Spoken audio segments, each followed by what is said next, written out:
In the introduction of Crime and Punishment, Raskolnikov, an impoverished student, plans a crime during a hot 1860s July night in St. Petersburg, Russia. He visits Ilyana, a greedy pawnbroker, and memorizes where she keeps her money. Soon, Raskolnikov reads a letter from his mother, Pulcheria. His sister, Dunya, has survived a scandal after refusing the advances of her employer, Svidrigailov. Dunya plans to marry Luzhin, a rich lawyer, to help her family. Pulcheria and Dunya will visit Raskolnikov soon. Raskolnikov's plan is robbing and killing Ilyana. During the novel's rising action, a flashback reveals how Raskolnikov overheard a student talking about how Ilyana's death would benefit others, confirming Raskolnikov's feelings. Raskolnikov does in fact kill the pawnbroker with an axe and robs her, but then kills Ilyana's half-sister, Lizaveta, who appears unexpectedly. He escapes without being seen. The police summon Raskolnikov for unpaid debts, and he arouses suspicion by fainting as the police discuss the murders. Deeply alienated, he becomes deliriously ill for days, but his friend Razumikhin and a doctor, Zosimov, care for him. They observe his fascination with the murders. Raskolnikov wants to get caught, but he does not want to confess. Dunya and Pulcheria visit Raskolnikov, who forbids Dunya to marry Luzhin. They meet Razumikhin, who falls for Dunya, but Raskolnikov's guilt continues to torture him. Raskolnikov meets with Porfiry, a police investigator, to report that he pawned items to Ilyana. Porfiry mentions an article Raskolnikov wrote about how extraordinary men are allowed to transgress moral boundaries without punishment. On his way home, a stranger calls Raskolnikov a murderer, terrifying him. Svidrigailov visits Raskolnikov. He wants to give Dunya money as an apology, but Raskolnikov is suspicious. Raskolnikov and his family uncover a lie about Raskolnikov and Sonia that Luzhin wrote in a letter to Dunya. Dunya breaks off her engagement. Raskolnikov visits Sonia, discovers that she knew Lizaveta, and promises to tell Sonia who killed her and her pawnbroker sister. The next morning, Raskolnikov visits Porfiry, but another man, Nikolay, confesses to the murders. But soon after, Porfiry accuses Raskolnikov directly of committing the murders. In the dramatic climax, Raskolnikov finally confesses his crime to Sonia. She is shocked, but treats him compassionately. Svidrigailov tells Raskolnikov that he has overheard his confession to Sonia, and his stories reveal he's a sexual predator, fixated on Dunya. Svidrigailov lures Dunya to his apartment and locks her in, using Raskolnikov's crime to sexually blackmail her, then threatens to rape her. Dunya tries to shoot him, but fails. Svidrigailov asks if Dunya can ever love him, and she says no. The next morning, Svidrigailov shoots himself. In the falling action, Raskolnikov says goodbye to his family, returns to the police, and makes his confession. 9 months later, he goes to prison in Siberia for 8 years.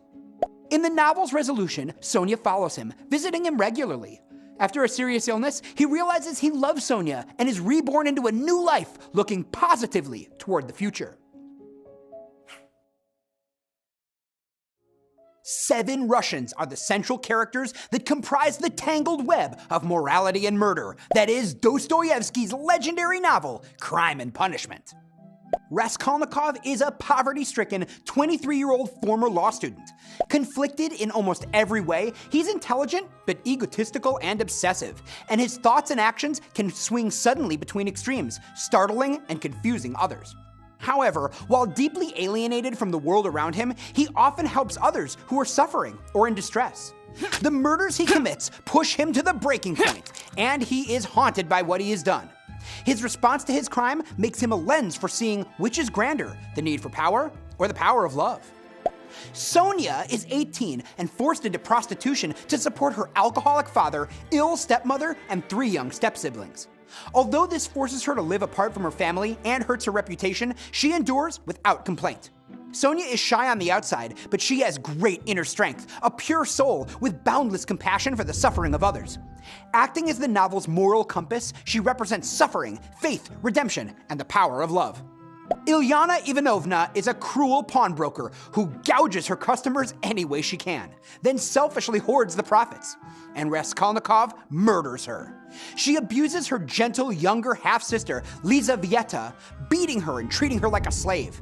She may wear 2 crosses and plan to leave her money to a monastery, but she is devoid of compassion, charity, or any true Christian ideals. Dunya is Raskolnikov's younger sister. Both siblings are morose and hot-tempered, both haughty and both generous. But Dunya is not as alienated or self-involved as Raskolnikov. She loves her brother and is willing to make great sacrifices for him, but she does not excuse his every fault. She has an unshakable sense of integrity and is not afraid to say what she thinks. Luzhin, also known as Pyotr Petrovich, cares far more about social appearances and money than deeper considerations like truth or love. He longs for a wife who is attractive and educated, but poor, so she will look up to or even worship him. Luzhin attempts to use his money and social position to control others, but his actions often give him away, revealing him as a manipulative liar.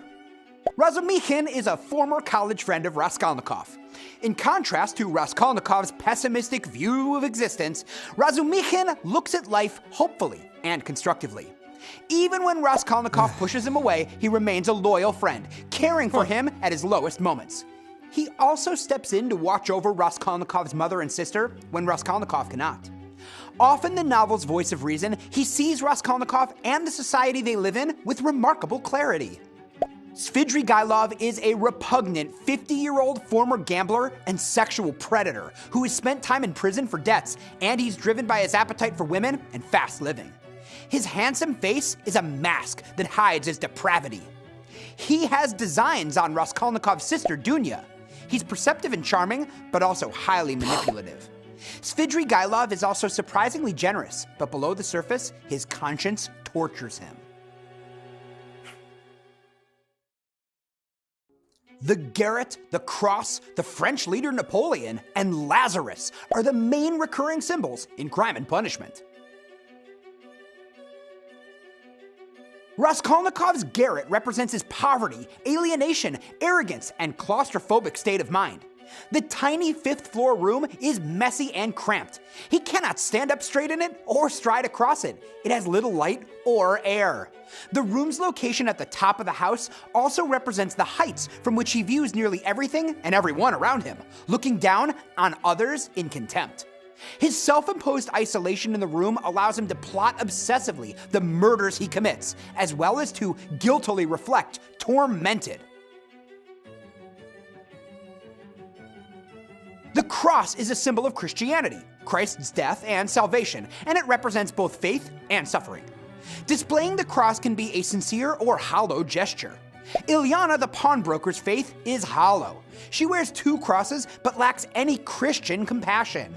Raskolnikov uses the sign of the cross to trick her into believing his tightly wrapped package is a more valuable object to pawn, distracting her with greed and providing him the opportunity to kill her.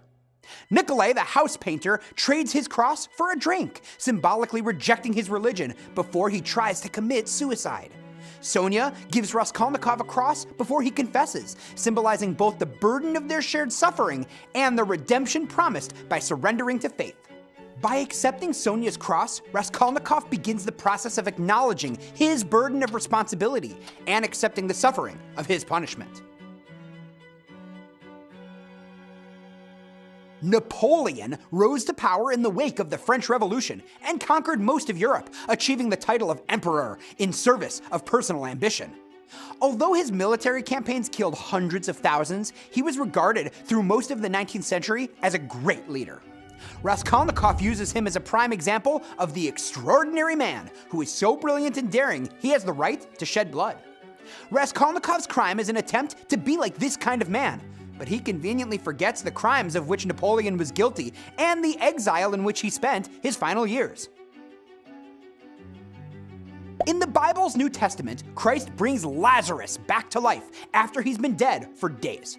Sonia reads the story to Raskolnikov on his first visit to her room. The 2 main excerpts she reads focus on Lazarus's sister's declaration of faith in Christ as the Son of God, an important prerequisite to raising Lazarus from the dead. Raskolnikov is fascinated by this story, even declaring his literal belief in it to Porphyry, despite flip-flopping on religion in general.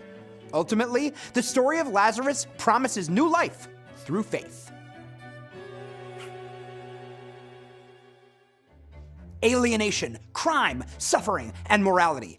Powerful themes that underscore Crime and Punishment and the novel's enduring legacy.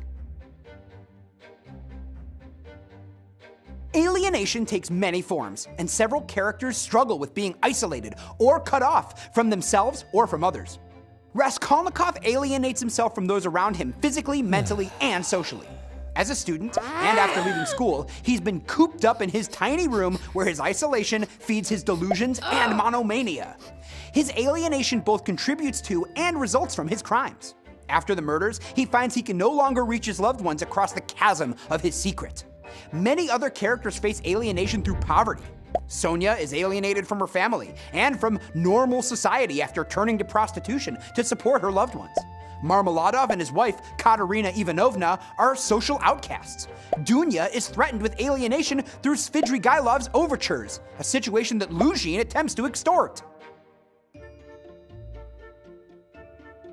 Crime is a theme in the name of the novel, and Dostoevsky explores it in a broad sense, exploring how crime brings needless suffering upon oneself and others. For example, Raskolnikov commits murder. He has a theory that extraordinary men can commit crimes or violate moral boundaries on their way to greatness without penalty.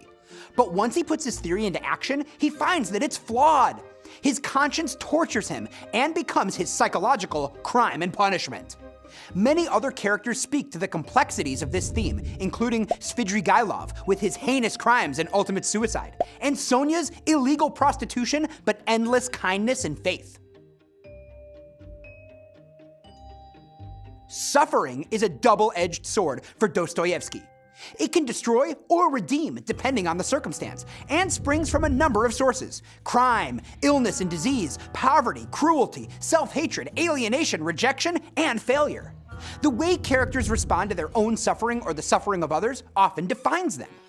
Nearly every character in Crime and Punishment suffers, often with physical or moral consequences. Suffering is often psychological in nature. Many characters face inner conflicts and struggle painfully with their consciences. Morality is a conflict between traditional Orthodox Christianity in Russia, faith, and then the new, rational concepts that Raskolnikov favors, based in logic and reason. Rational concepts of morality emphasized reason and logic as the best paths for ethical and social change. Traditional Christian beliefs were based in faith, suffering, sin, and redemption. Raskolnikov forms and executes a theory based on the new morality, but his conscience is rooted in the old morality, based in religion. The conflict ends up mentally unbalancing him. But traditional Christian morality, focused on redemption through suffering, is his path to a new life.